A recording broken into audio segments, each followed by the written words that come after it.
थोड़ा सा टाइम ले रहा है क्योंकि इसने अभी कितने पैकेजेस इंस्टॉल करे, 245 पैकेजेस, ठीक है ये चीज है।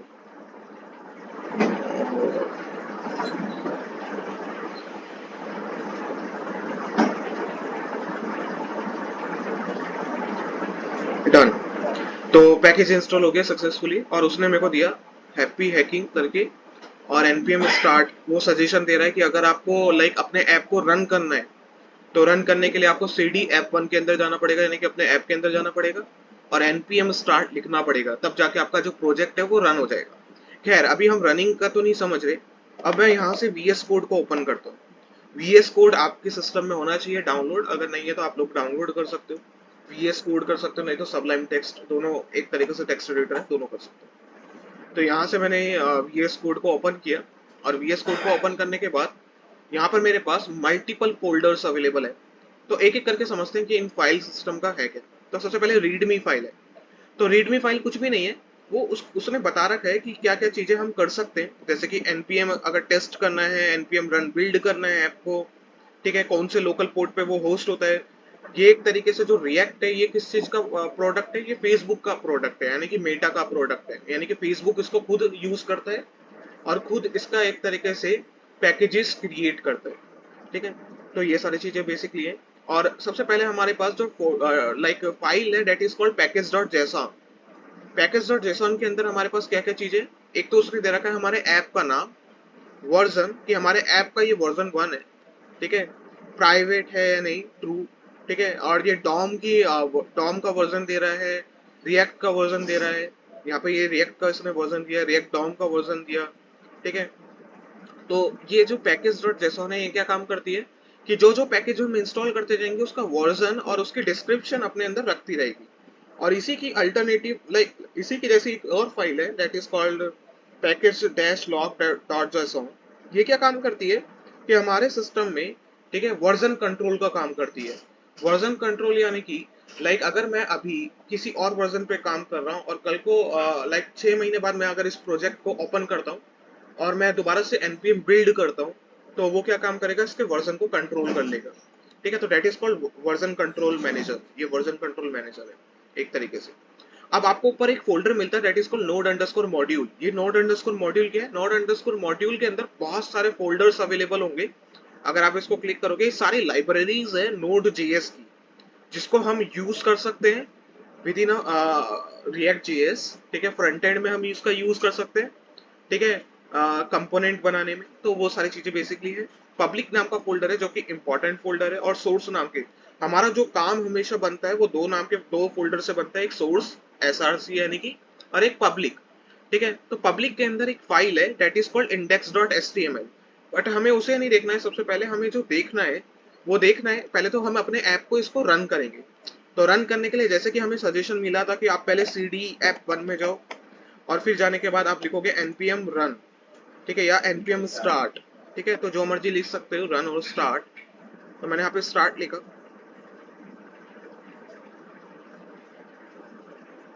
तो ये ओपन होगा और आपके जो बाय डिफॉल्ट जो वेब ब्राउजर होगा इसके अंदर, उसके अंदर ये ओपन करके दे देगा, ठीक है। तो अब आपको देख रहा है रिएक्ट का फर्स्ट ऐप जो हमने यहाँ पे रन की है, ठीक है, ये चीज है।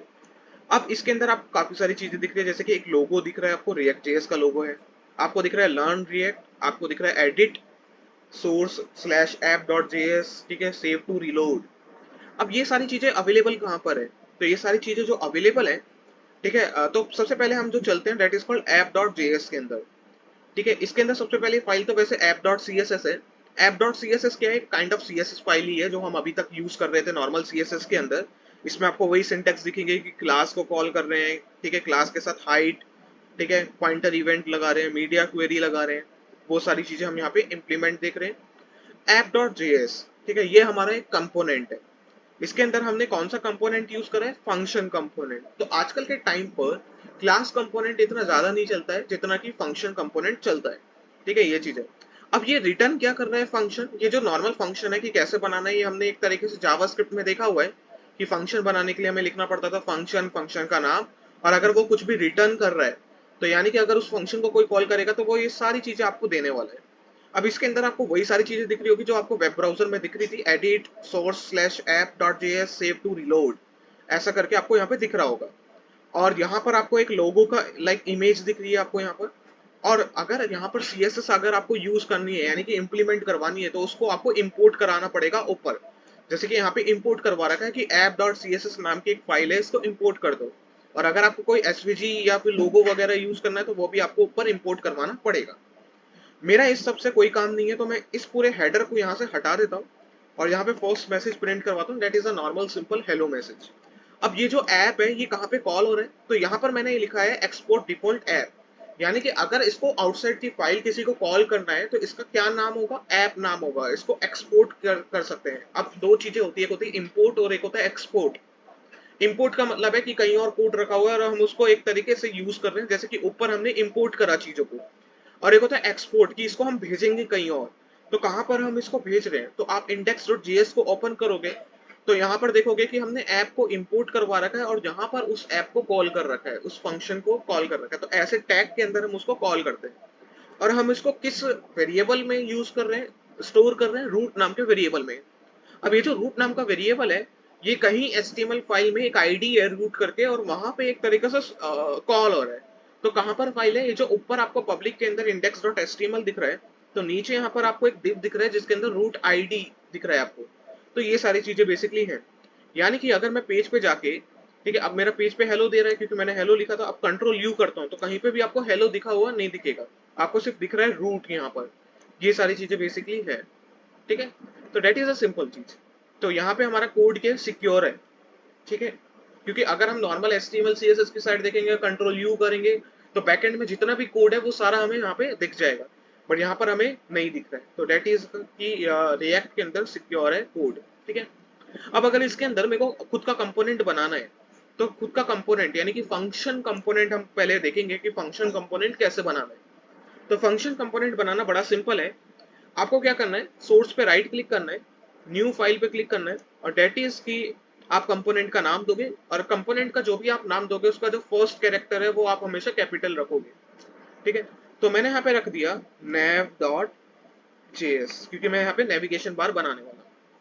अब ये जो नेविगेशन बार है ये आप खुद भी बना सकते हो, नहीं तो आप जावास्क्रिप्ट लाइक बूटस्ट्रैप लाइब्रेरी का भी यूज कर सकते हो। तो मैंने यहाँ से app.js की चीजों को कॉपी किया, जो चीज मेरी यूज नहीं हो रही है वो मैंने यहाँ पे हटाया।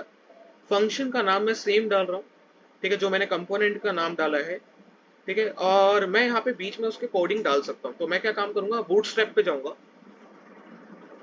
तो मैं यहाँ पे लिखूंगा बूटस्ट्रैप, ठीक है। और बूटस्ट्रैप पे जाने के बाद उसके लिंक पे जाऊंगा, लिंक पे जाने के बाद डॉक्स, ठीक है। और डॉक्स पे जाने के बाद नीचे कंपोनेंट के अंदर मेरे पास नैव करके एक ऑप्शन होगा, तो that is called naive bar option है। इसके अंदर मल्टीपल नैव बार्स हैं कि आप चाहे तो कोई भी नैव बार यूज कर सकते हो जो भी आपको यूज करना है तो अपनी रिक्वायरमेंट के अकॉर्डिंगली, ठीक है। तो कोई भी नैव बार हम एक तरीके से यूज कर सकते हैं यहाँ पे। तो मैं एक सिंपल सा नेविगेशन बार ले लेता हूँ, मैं ये वाला नेविगेशन बार ले लेता हूँ, मैं इसको कॉपी करता हूँ। कॉपी करने के बाद मैं इसको यहाँ पे पेस्ट कर देता हूँ, यानी कि मैंने यहाँ पे इसको पेस्ट कर दिया। अब काफी सारी चीजों, ठीक है, अब यहाँ पर मेरे को सेव करता हूँ मैं इसको। सेव करने के बाद आपको सबसे पहले क्या कॉन्सेंट्रेट करना है कि ये जो क्लास है, क्लास की जगह पे क्लास नेम यहाँ पर हमारे पास आता है। आप चाहे तो नॉर्मल क्लास भी लिख सकते हो बूटस्ट्रैप के कोड के अंदर, बट अगर आप खुद से अपना कोड बनाओगे तो वहां पे आपको क्लास नेम मेंशन करना पड़ेगा। तो मैंने यहाँ पे कंट्रोल H किया रिप्लेस के लिए और मैंने यहाँ पे लिखा क्लास नेम, कि क्लास के जगह पे क्लास नेम डाल दो। तो मैंने यहाँ पे डाला, ऊपर टू टाइम्स हो गया, तो मैंने इसको यहाँ से हटा दिया। अब हटाने के बाद अगर मैं अपने पेज पे जाता हूँ, यानी कि अगर मैं अपने रिएक्ट के ऐप पे जाता हूँ, ठीक है, और यहाँ से चीज़ों को रिफ्रेश करता हूँ तो वो रिफ्रेश नहीं होगा क्योंकि मैंने अभी इसको कॉल नहीं किया है। तो मैं यहाँ पे इसका नाम नैव करता हूँ कि एक्सपोर्ट करने के लिए नैव का यूज करेंगे। और अपने वही app.js के अंदर सॉरी index.js के अंदर मैं यहाँ पे जाता हूँ और इसको इंपोर्ट करवा के कॉल करता हूँ। तो इंपोर्ट करवाने के लिए वही सेम चीजें हैं हमारे पास, एंटर। और मैंने यहाँ पे लिखा कि नैव करके मेरे पास है, मैंने इसको कॉपी किया, नैव सेव किया और यहाँ से मैंने यहाँ पे लिखा नैव, ठीक है, सेव। सेव करने के बाद अगर आप अपने पेज पे जाओगे तो आपको यहाँ पे दिख रहा है कि एक नैव बार का कोड तो आ गया है, बट यहाँ पे CSS इंप्लीमेंट नहीं हो रही है क्योंकि लुक वैसा नहीं आ रहा है जैसे कि दिख रहा है हमें। तो बूटस्ट्रैप के आइकन पे क्लिक करना है और नीचे काफी सारे लिंक्स हैं, तो एक CSS लिंक मिलेगा और एक जावास्क्रिप्ट लिंक मिलेगा। आप इसको उठा के index.html में पेस्ट कर सकते हो। तो यहाँ पर हेड टैग के अंदर मैंने यहाँ पे कंट्रोल V किया, ठीक है, फिर यहाँ से JS कोड को भी कॉपी किया और सेव कर दिया। तो जैसे ही सेव करा तो आपको दिख रहा है कि एक नेविगेशन बार बन गया, और ड्रॉप डाउन के अंदर मेरे पास, ठीक है, काफी ड्रॉप डाउन भी चल रहा है, मेरा सब कुछ चल रहा है। तो दैट इज कॉल्ड की नेविगेशन बार मैंने यहाँ पे बना लिया, ठीक है। तो ये नेविगेशन बार मेरे पास हो गया, और ऊपर हेलो लिखा हुआ रहा है तो उसको चाहे तो आप हटा सकते हो या तो उसका सीक्वेंस बदल सकते हो कि ऊपर लिखा हुआ ना है, नीचे लिखा हुआ है, तो index.js पे जाके ये ऐप को यहाँ से हटा के आप नीचे कंट्रोल पेस्ट कर सकते हो और रन कर सकते हो। तो यहाँ पर उसने आपको हेलो मैसेज यहाँ पे दिया। अब फर्स्ट ऑफ ऑल ये तो हो गया फंक्शन कंपोनेंट कि फंक्शन कंपोनेंट कैसे बनाना है। तो हमने देखा कि फंक्शन कंपोनेंट ऐसे बना के इसको कॉल कर सकते हैं हम लोग। अब इसके अंदर हम चाहे तो खुद का कोड अगर हमें डालना है तो हम खुद का कोड वगैरह भी डाल सकते हैं, वो आपके ऊपर डिपेंड करता है, ठीक है, कि अगर आप डालना चाहते हो तो आप इजीली डाल सकते हो, और नहीं डालना है तो वो आपकी चॉइस है, ठीक है। अब अगर इसी के अंदर मेरे को एक और लाइक एक सिंपली क्लास कंपोनेंट बनाना होता, तो वो क्लास कंपोनेंट मैं कैसे बनाता, वो इम्पोर्टेंट है। तो क्लास कंपोनेंट बनाने के लिए बड़ा सिंपल है, यही नेविगेशन बार को मैं यहाँ से हटाता हूँ और ये नेविगेशन की कोड को ना पूरा मैं यहाँ से डिस्कार्ड करता हूँ, ये चीज़ है। अब अगर आपको क्लास बनाना है तो इस पूरे को आपको हटाना पड़ेगा, ठीक है, ये चीज़ें कहने का मतलब, यानी कि इस पूरे को मैं यहाँ से हटाता हूँ, और हटाने के बाद मेरे को ऊपर इंपोर्ट करना पड़ेगा, क्या मेरे को लिखना पड़ेगा इंपोर्ट रिएक्ट, ठीक है, कॉमा कंपोनेंट, ठीक है, फ्रॉम सिंगल कोट्स में रिएक्ट, ठीक है, और सेमीकोलन, ठीक है, सेमीकोलन डाल भी सकते हो नहीं भी डाल सकते हो, वो चॉइस है आपकी। और मैं यहाँ पे लिखूंगा एक्सपोर्ट, ठीक है। अब चाहे तो एक्सपोर्ट आप नीचे भी लिख सकते हो डायरेक्टली, बट मैं तो ऊपर ही लिख रहा हूँ, वो आपकी चॉइस है, ठीक है, आप डायरेक्टली ऊपर भी लिख सकते हो। अब क्लास कैसे बनाना है हमने जावास्क्रिप्ट में देखा था, ऑब्जेक्ट ओरिएंटेड के अंदर की क्लास लिखना है, ठीक है, क्लास का नाम मैंने नैव दिया, और एक्सटेंड, एक्सटेंड एक तरीके से इनहेरिटेंस हमने देखा था कि इनहेरिटेंस एक्सटेंड्स के लिए यूज होता है, मैंने यहाँ पे लिखा, ठीक है, कंपोनेंट की कंपोनेंट को एक्सटेंड करना है, curly bracket open and close. अब क्लास के अंदर नंबर ऑफ मेथड हो सकते हैं, जैसे कि मैंने यहाँ पे लिखा रेंडर एक मेथड है मेरे पास, ठीक है, तो मैंने इसको एंटर करा, curly bracket open and close किया। ये क्या रिटर्न करेगा, तो मैंने बोला कि ये रिटर्न करेगा एक मैसेज, यानी कि एक h1 टैग, ठीक है, और h1 टैग में क्या लिखा होगा, हेलो क्लास कंपोनेंट, ठीक है, ये मैंने यहाँ पे मैसेज इसको दे दिया। अब ये मैसेज देने के बाद, ठीक है, ये मेरा एक तरीके से क्लास कंपोनेंट बन गया, कि ऐसे मैं यहाँ पे एक तरीके से क्लास कंपोनेंट बना सकता हूँ। अब अगर इसको कॉल वगैरह करना है तो मैं इसको कॉल भी कर सकता हूँ, वो आपकी चॉइस है कि अगर इसको कॉल करना है तो इजीली कॉल कर सकते हो। आप चाहे तो इसको किसी कंपोनेंट के अंदर कॉल कर सकते हो, जैसे कि app.js है मेरा।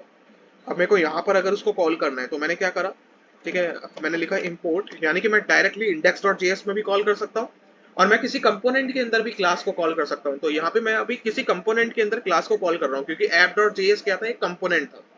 तो मैंने यहाँ पे लिखा नैव, ठीक है, फ्रॉम सिंगल कोट्स के अंदर डॉट नैव, और ये मैंने यहाँ पे इंपोर्ट कर दिया। इसको इंपोर्ट करने के बाद मेरे को इसको यूज करना है, तो यूज करने के लिए मैंने यहाँ से div के बाहर, या फिर ये जो हेलो है इसको मैं h1 के अंदर डाल देता हूँ, और एंटर करने के बाद मैं इसको कॉल करता हूँ, मैंने लिखा नैव, ठीक है, ऐसा सेव किया। सेव करने के बाद अब नैव जो है वो इंडेक्स में भी कॉल हो रहा होगा, तो मैं वहां से इसको हटा देता हूँ, ठीक है, और मैं पेज पे जाता हूँ, ठीक है, और पेज पे जाने के बाद मेरे को यहाँ पे हेलो मिल, ठीक है, ये चीजें कहने का मतलब। अब ये ऐप का भी हेलो हो सकता है और नॉर्मली भी हेलो है, ठीक है, ये चीजें कहने का मतलब। तो ये नेविगेशन बार को मैं यहाँ पे कॉल कर रहा हूँ, यानी कि नैव जो मेरे पास क्लास है उसको मैं कॉल कर रहा हूँ कि ऐसे आप यहाँ पे कॉल कर सकते हैं, ठीक है। और एक मिनट, मैंने यहाँ पे लिखा एक्सपोर्ट नैव,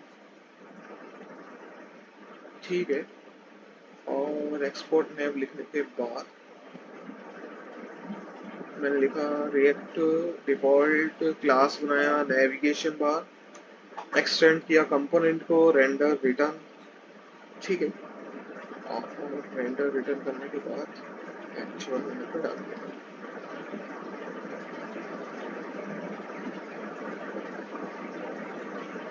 और मैंने यहाँ पे एक तरीके से ओके अंडरस्टूड। तो यहाँ पे एक गलती क्या हो गई है, तभी वो आपको नहीं दिख रहा था कि रिटर्न एक फंक्शन है तो उसके अंदर राउंड ब्रैकेट आना चाहिए थे। तो मैंने यहाँ पे लिखा h1, ठीक है। और अब मैं यहाँ पे लिखता हूँ हेलो 1, ऐसा करके मैं यहाँ पे लिखता हूँ। ये लिखने के बाद ठीक है, और हेलो 1 मैंने यहाँ पे लिखा।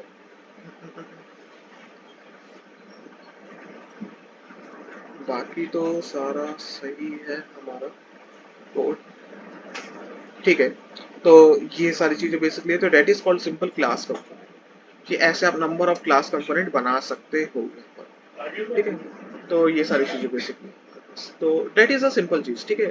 ये हमारे पास सिंपल सी चीज है जिसका यूज हम लोग कर सकते हैं, ठीक है। किसके अंदर बेसिकली, ठीक है, इसको हम यूज कर सकते हैं नॉर्मली, ठीक है, ये चीजें। तो इसको आप लोगों को अभी इम्प्लीमेंट करके देखना है, ठीक है, और इसका यूज करना है जैसे कि आप फंक्शन कंपोनेंट का यूज करते हैं, वैसे इसी का भी यूज आप लोगों को करना है, ठीक है।